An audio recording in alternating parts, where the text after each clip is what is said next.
lumipit. Ano ginagawa na akong magaling ng mga ihas na yan na, tingnan pa sa lawang, sa kanina. Bungto sa Diyos. Sa nag-i-experience sa seminary, may kami subject na spirituality, ignition spirituality. Spirituality as ignition of Loyola. Jesuit spirituality. Required kami pag-imusin recollection modules sa iba-ibang mga tao.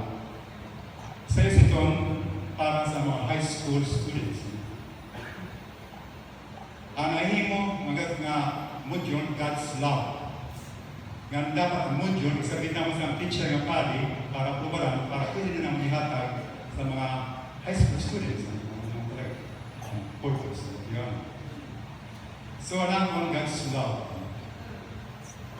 Sa doon na nahimo ko, bako na, ang gugmas ng Diyos can be experienced in many areas. For example, it can be experienced in creation. Sa mga ginimo sa Diyos. Providence of God. Diba? Mata na, tao na. Pag himuwas ng tao sa 16, everything is provided for. That's love. Ikalawa, we can find the love of God by reading the sacred scriptures. How sa banal na kasulatan. Ang sumatutal sa niya actually is love of God.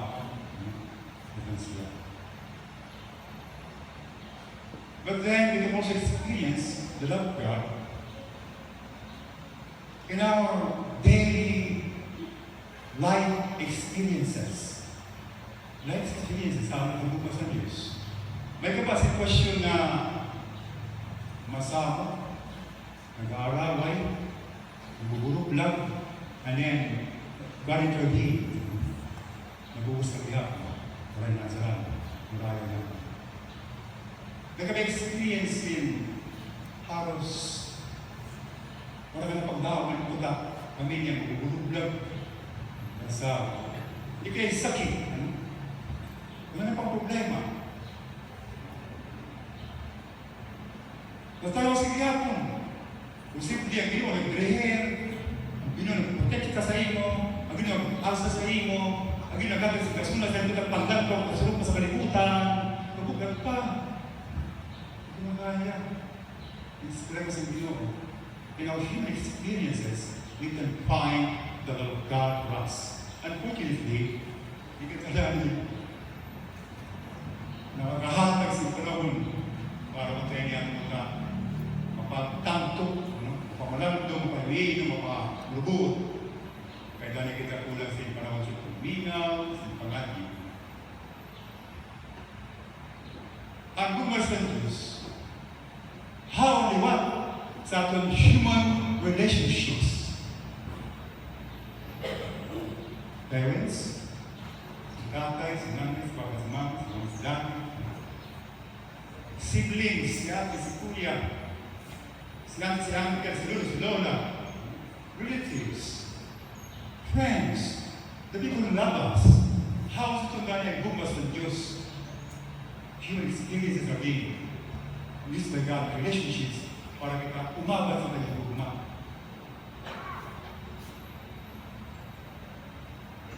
But then, ngayon sa'yo talaga nga, bago pa, hindi mo nang matindi nga maabot talaga ang bukas ng Diyos in the Lord Jesus Christ.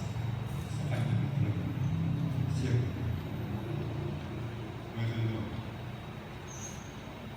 So, naghatag sa reflection sa mga high school students.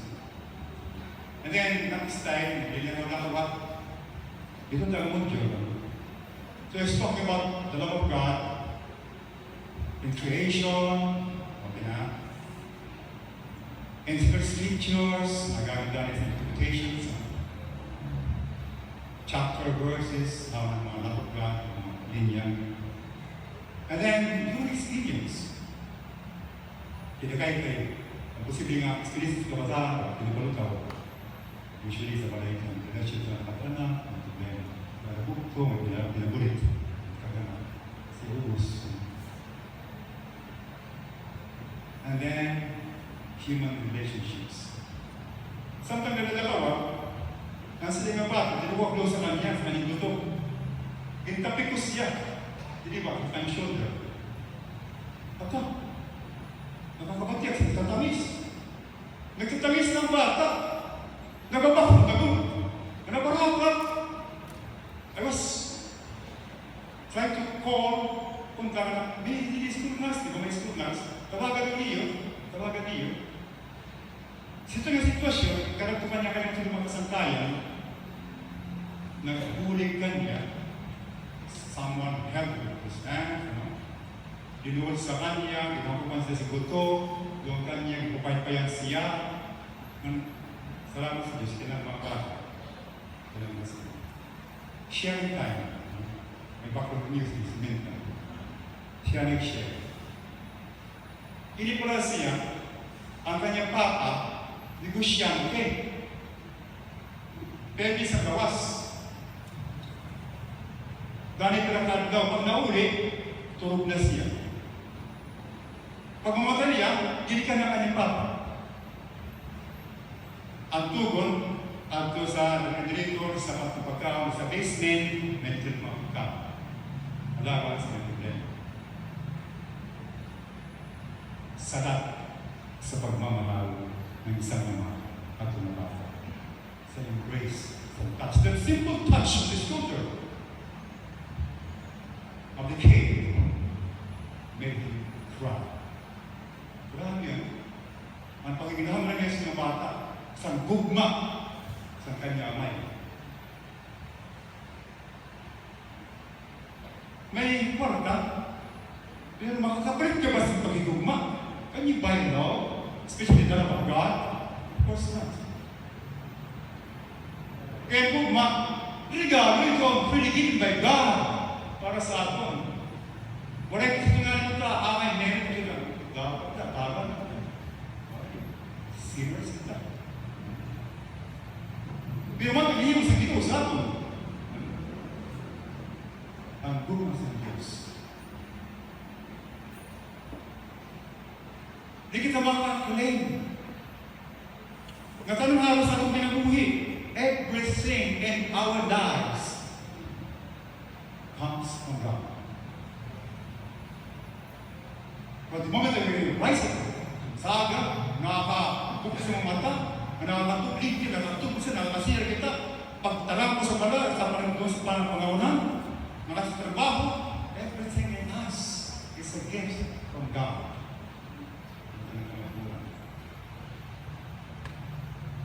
Kamo ba sa dito sa kanyang good masal?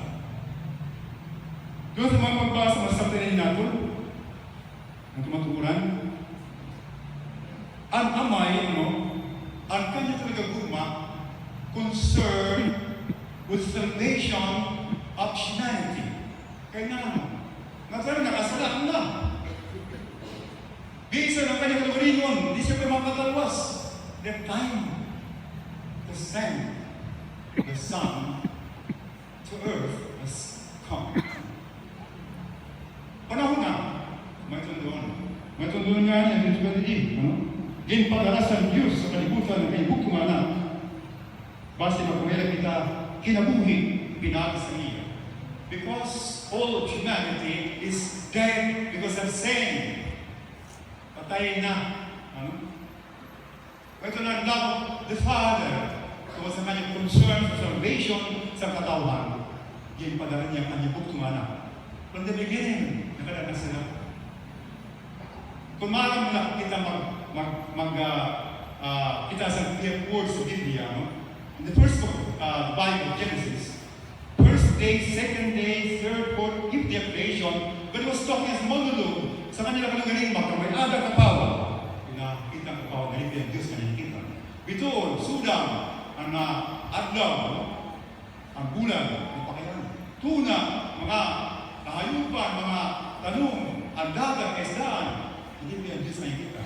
That was the first, second, third day. And then, ako sa 6, na nga, nabasa niyo yung day, pag-utis pa rin. And now, we will create man In our image and likeness, we will create man. Ano? May siya may istorya. Kung suka, nakalagay sila. Alpha and Omega. Sa diba? So He sent, the Father sent the Son to be incarnated. Ito nga, Pasko. Ito nga, symbolism sa anak. Gugma ito sa Diyos. Para kayo dalawa sa atin. Sa anak ng kamatayan. That is the love of the Father. Paano saan ka nagaguma sa anak? Simple. Ang kanyang pagsugod. Ang bago na sa Philippians, sa 2 verse 6-11, based upon Diyos siya, wala niya ito pang gulis ng kanyang amay. Nagpaulipon siya. Nagsindi siya na namatay sa Diyos na matayon. Inhalit ang kinahon sa krus para sa katawasan. He didn't fight with his father, but he became slave. Para kalwas ang katawa. Ito nang gugma sa anak, disobedience, his sacrifice, nga sa tuwa na kadinakit, kami nga nung mabayag sa iyong tatay. Every situation talaga brings sadness and pain. Pero Diyos siya. Kaya nahimo niya nga talaga magsakripisyo, lumusan. Imagine, very powerful, matalagang mabutan na himog sa kanya pulong, magkamay Adam. And then, nag-slave siya. Di ka magaling sa iyong kahulong pagdalawa sa katauhan, nakakasaya mo from the beginning, but you have to suffer, you have to die on the cross, and be resurrected in the third day. The obedience of the Son is very much expression of his love for his Father. Hindi siya nga hindi niya kanyamay. How humble is the rest?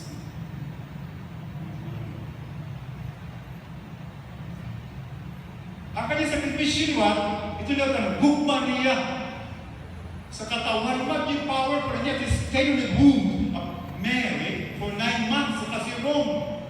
Pwede mo ako tayo mo lang. Ito sa nagsarang. Ako, si Yeso Cristo. Katalwa sa iyo.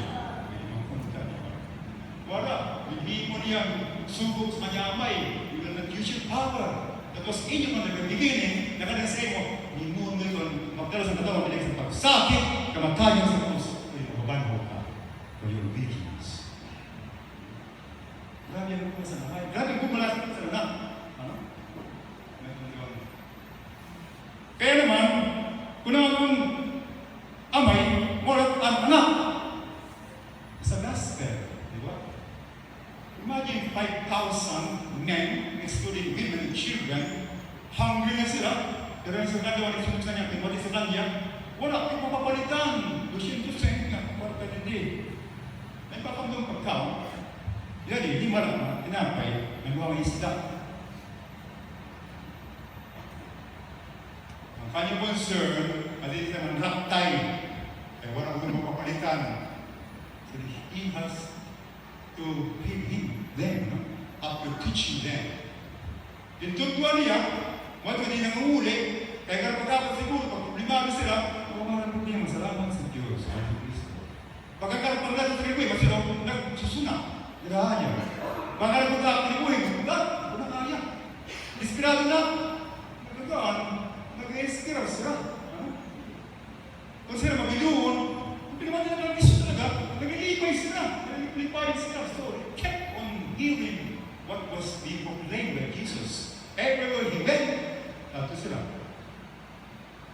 Based on mga gutom na, pero God knows, Jesus na talaga, may limitasyon na karamata. Pag-ilog, pakaw na niya sila. Videoan niya, akat sa langit, tapos kanya bendisyonan, tapos pinipiliton, and then serve them. His love for humanity, for you, for me, for each one of us, is his concern also for our physical well-being. But then he was teaching them in the beginning, sa liganan mo lang. Kung sugat, spiritual. Yan yung kanyang concern sa hirap. Katarwasan sa karatalan. Ngayon doon, magiging mo ni Jesus Cristo. Kaya ito kanya nagtugma naman sa katawan, di ba? His obedience, his sacrifice, his concern for their salvation, physically and spiritually.